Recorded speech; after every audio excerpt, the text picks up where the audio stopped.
I want to tell you a little story. A farmer was having problems with mice. They were getting into his grain stores, his house, his barn, his garage, his machine shop. They seemed to be everywhere. The grain he was planning to take to market was being ruined, as was the grain that he was planning on feeding his animals through the winter. His family's stores of food were also being affected, so this was a serious problem. To address the situation, the farmer planned to set out mouse traps.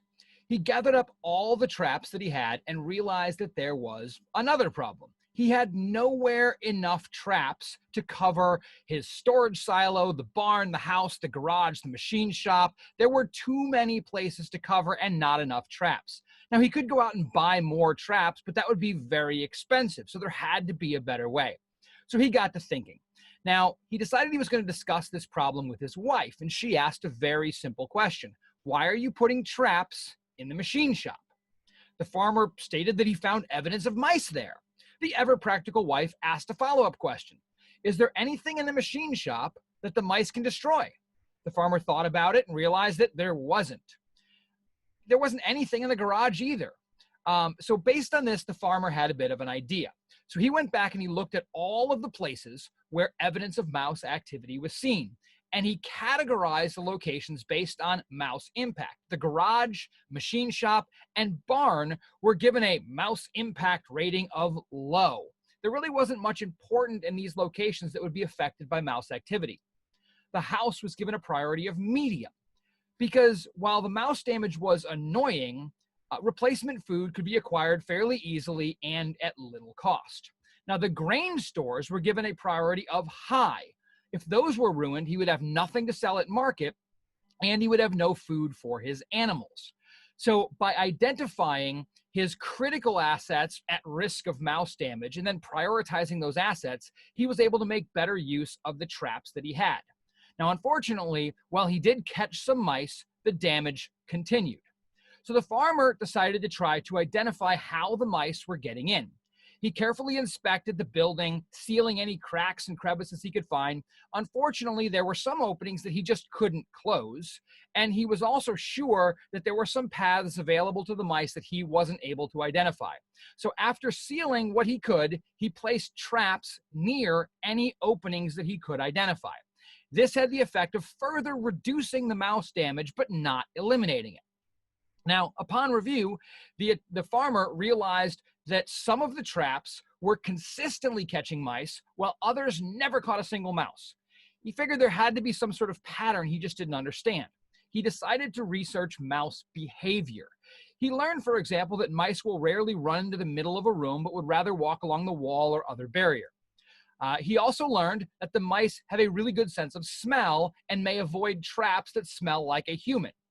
Mice also have very quick reflexes and can often avoid a trap that they set off. They can move quickly enough. So based on this, he placed his traps where the mice were most likely to be found, along the edges of the room and those types of things. He used gloves when he deployed the mouse trap so that it got rid of any human scent that might be there. He also placed the mouse traps in groups. So there was a bunch of mouse traps closely located near each other. So if the mouse did manage to evade one of the traps, he's likely going to set off another trap. And by doing all of this, he pretty much solved his mouse problem. So if you think about this, the farmer started off with a problem. Mice were destroying his grain. To address the problem, the farmer first identified and categorized critical assets so that control measures could be effectively deployed. He then attempted to reduce the number of weaknesses, the holes, the cracks, the crevices that allowed the mice in. He then studied mouse behavior so that the traps that he placed would be as effective as possible. Now, shortly after this happened, the farmer noticed that deer were eating his crops in the field. Now, remembering his approach with the mice, he identified the most critical crops. He repaired some of the gaps in fencing that were allowing the deer to access his fields, and he researched deer behavior just as he had done for the mice, until he realized something. There aren't any deer traps. In fact, they don't even exist. So he realized that while a lot of what he was going to do would be the same, his goal had to change. Instead of trying to trap the deer, he had to deter them from eating his crops. So he researched solutions involving motion sensors and sense and noisemakers until he found an answer that actually worked. Now, this story of the farmer has a whole lot in common with the field of deception, strangely enough. Like with the mice, cyber deception often involves setting traps for attackers. And also, like the farmer, there are four critical, like we saw with the farmer, there are four critical issues that must be taken into consideration before placing those traps. So we're going to look at each of those four. The first issue is know thyself. In our story, the farmer first identified his critical resources, and then he categorized those resources based on criticality or impact. Lastly, he looked at his environment to identify weaknesses that allow the mice and deer in. In the world of cyber deception, these could be equated to creating a data asset inventory, data classification, and vulnerability assessment. To protect cyber assets, we need to understand what they are and where they're located. This is done by compiling a data asset inventory. Not all data-related assets are equal in terms of impact, should those assets be inappropriately disclosed, altered, or destroyed. This is where data classification comes in. Data classification attempts to categorize assets based on confidentiality, integrity, and availability requirements. If no data classification structure is in place, then all assets must be protected equally, which usually results in either overprotection or underprotection of most resources. Data classification allows you to deploy controls in line or as appropriate with the perceived business or mission impact. Now, it's also too important to remember that in our story, the farmer attempted to seal openings in the buildings and fences to make it harder for the mice and deer to get to the crops.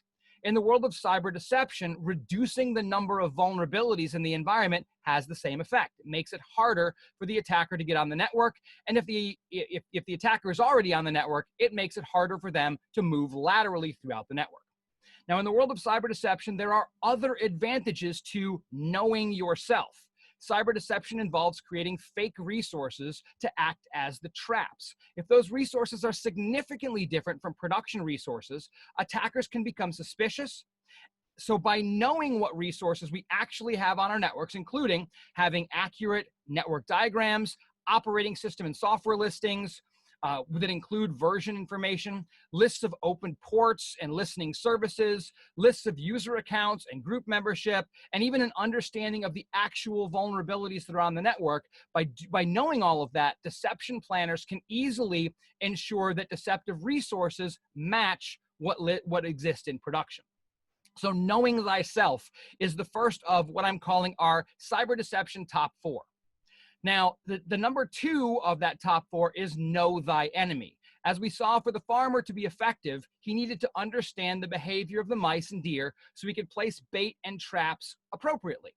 Cyber deception planners must do the same.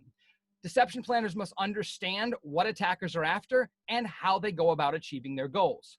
Subscribing to threat intelligence services can help deception planners understand the objectives of the attackers. And then to understand the attacker methods, techniques, tools, and practices, resources such as the Lockheed Martin Cyber Kill Chain, the Unified Kill Chain, and MITRE's Attack Matrix can be extremely useful, as can conducting your own penetration test, actually attacking the network as an attacker. With knowledge of the adversary behavior, deception traps can be better placed and deceptive bait can be made more enticing.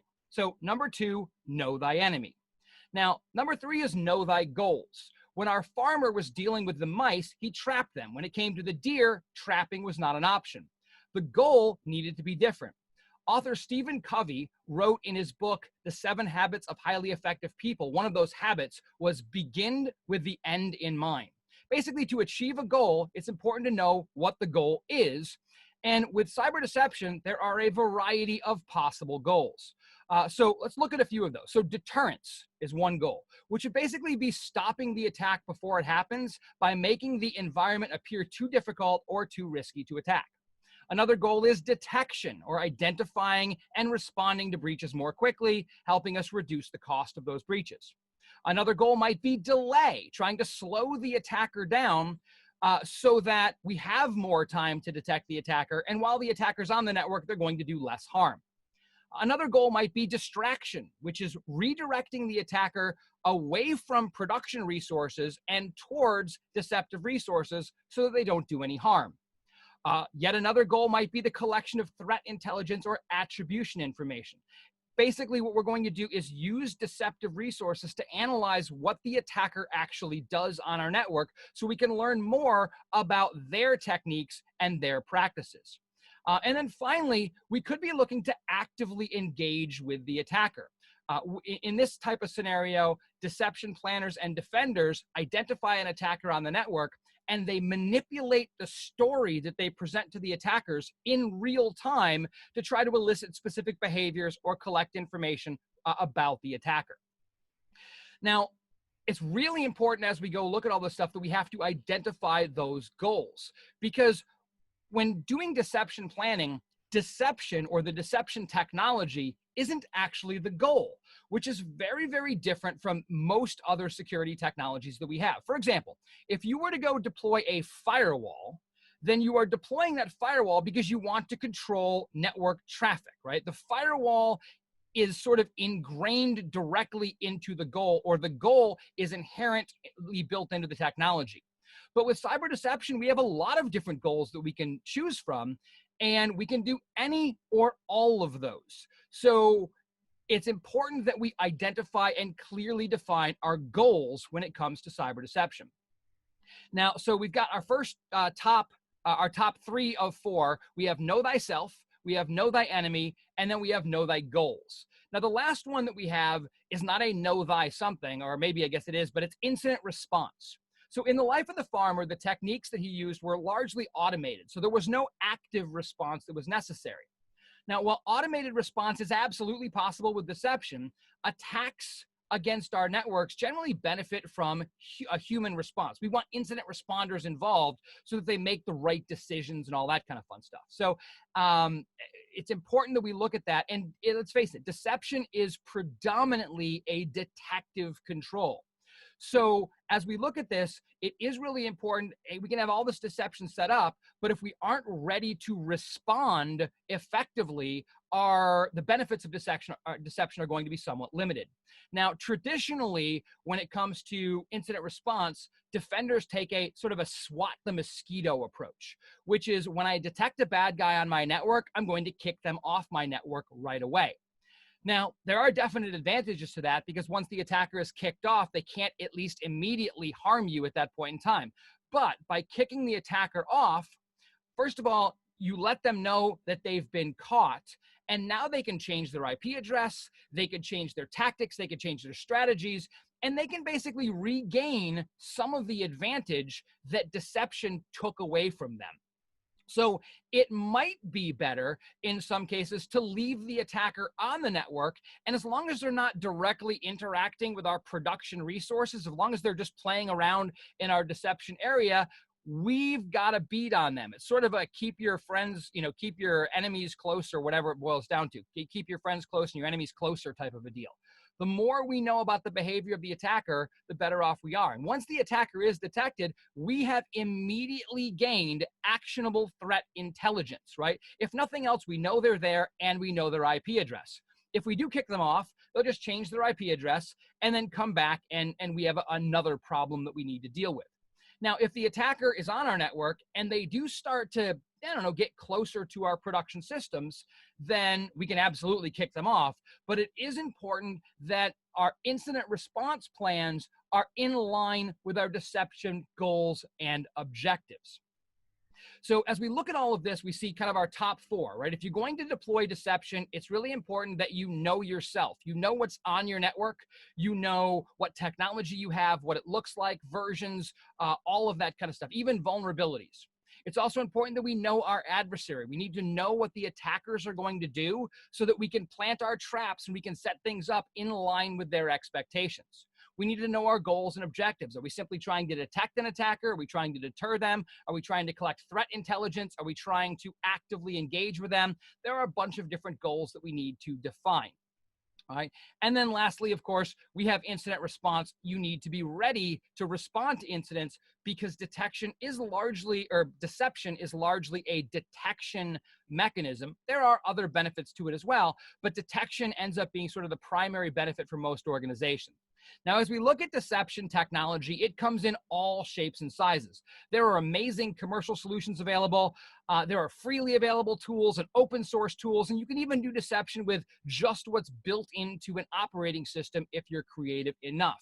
In any case, however, these top 4 deception considerations, know thyself, know thy enemy, know thy goals, and then having appropriate incident response must be adequately addressed so that we can take back the advantage.